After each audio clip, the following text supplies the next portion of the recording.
tu nu nei pa ule naw na peng hong in chi pai booking hi wak nak ti mi hi ilai pen hengim ti mi thu to pe runin chom nau tha cha la nei to hong hi sem suwa nak pung khat chang khat pe chang thom suwa azau ten pathianin ni khan nia leile wa sem suwa hi tin mu thai hong hi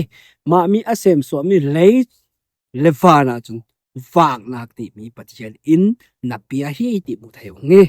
ma da so au pu mi pathian hi wak nak pathian hi sem suwa tu pathian hi wak nak to adim mi pathian hi a sem suwa mi hing te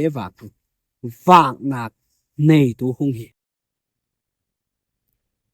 mahangin hi leipi athim mi satani uknak thim khojing pi sunga hin o asem suwa mi tu christian porten wak nak peswak to to wak nak kwaswak to to pathian ni dev piang mi hi hong hi mangin zum tu christian ule naw na wak nak na al nak hi leipi chale mi hem po chale van le lei bo rok sunga a mi hem po cha na wa na peswak tu to pathiani tel mi hiungi ma hangin autte chu thim na ki uk mi hingolin thim na le tu ngi a thim mi hem po chu wak nak to ne tu pathianin emu hi cha nak pe zo hi ma hangin tu christian na wak nak na al nak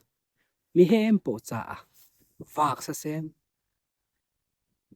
al sa sem to kin dunia mangle sal to hong hi a hang chu a biau mi pathian chu wak nak hem po nei tu au te chu wak nak le cha hiu hang a wak na chu hem po cha wa so tu mi te hong hi ti mi to tha chom no pia na nei no mi ngi kalung dam